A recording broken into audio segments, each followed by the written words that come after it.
Even though I've had a lot of paintings that I really liked over the years, there are definitely several that stand out as my favorites. Some remain hanging in my home and I would never part with them. Thankfully, some of them have sold. Some were of a favorite subject matter, and others came from favorite locations that meant a lot to me.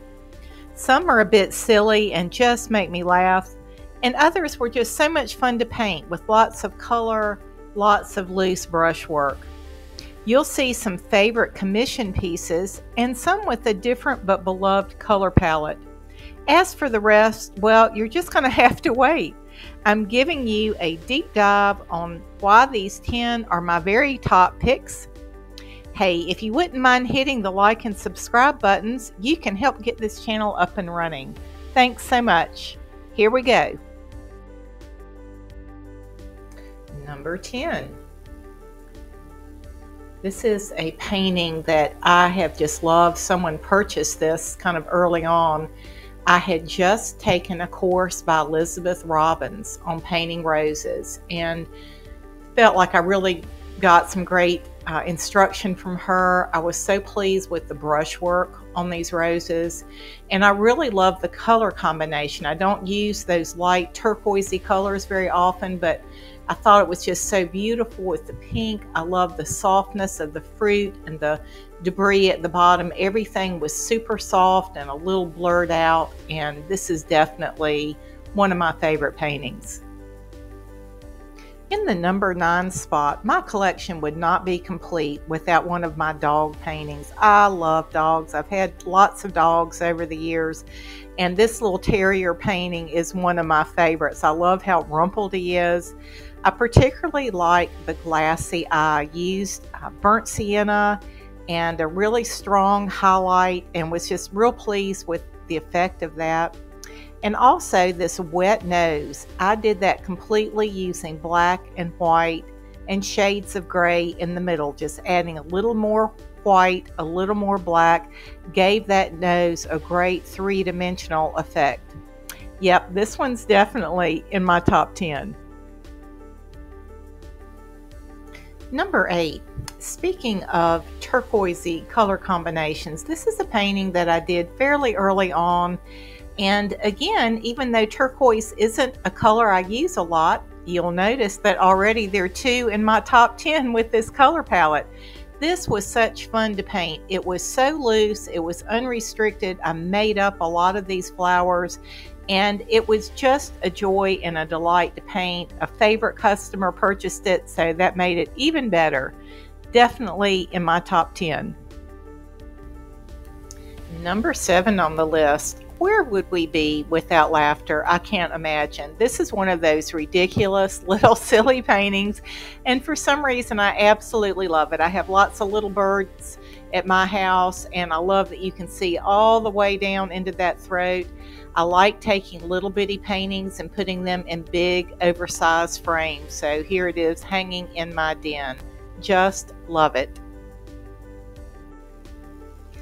Number 6. This one is so near and dear to my heart. It could be anywhere between 6 and number 1.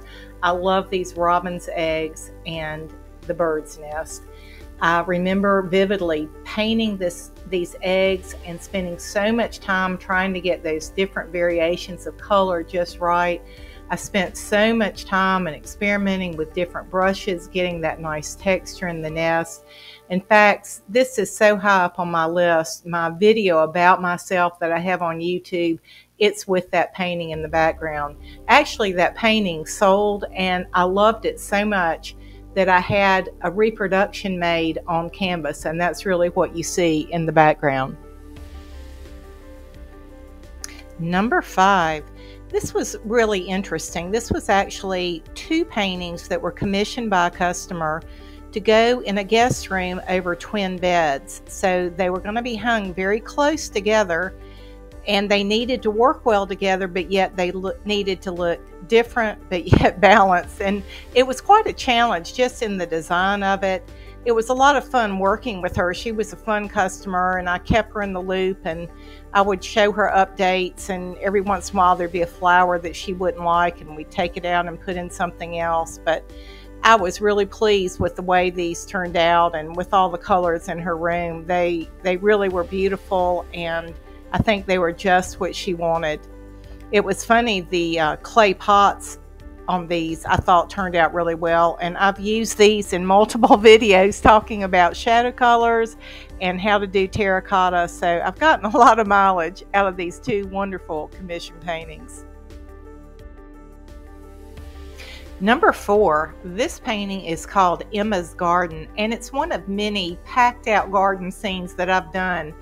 I start out putting in the largest flowers first, the sunflowers and the tiger lilies, and then I just have a free-for-all, putting in hundreds of little bitty flowers here and there.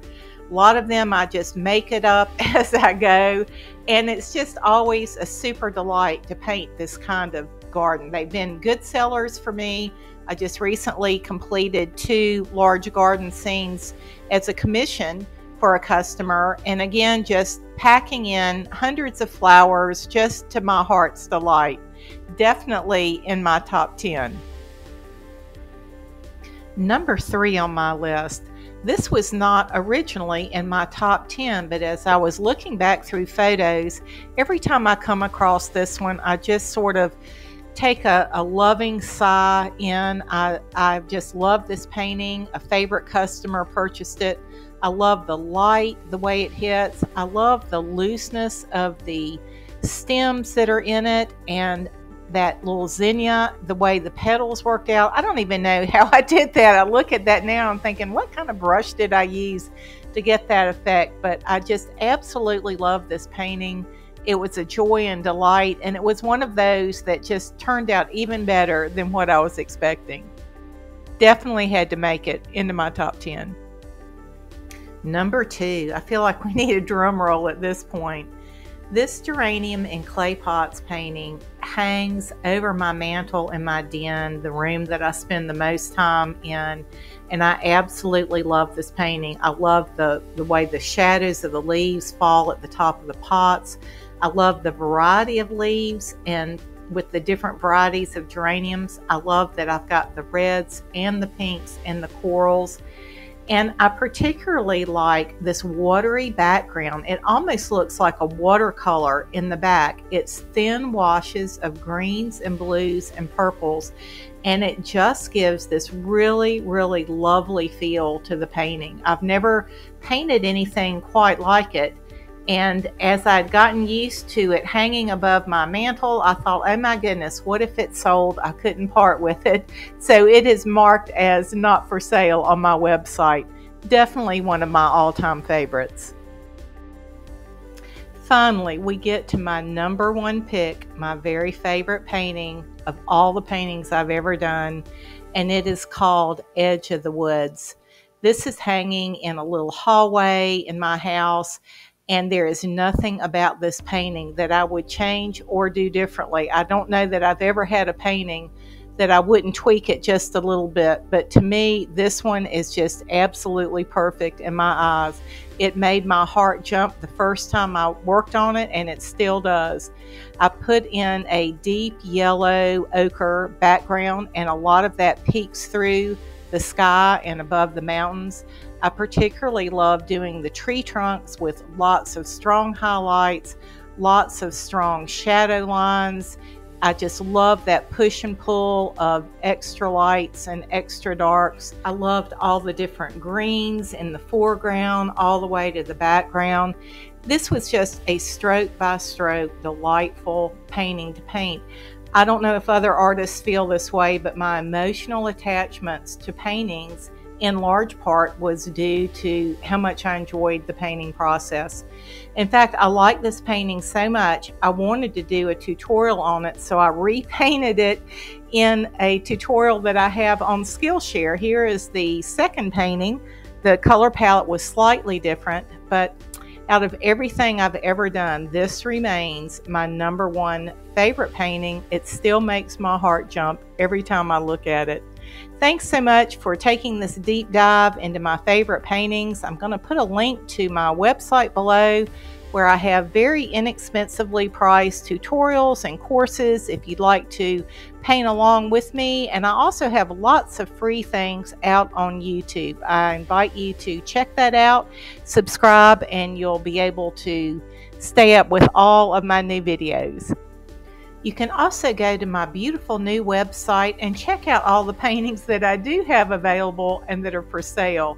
25% of my painting sales go to Hydrating Humanity to build water wells. You can beautify your home while beautifying a life. The link's in the description box below. Thanks again.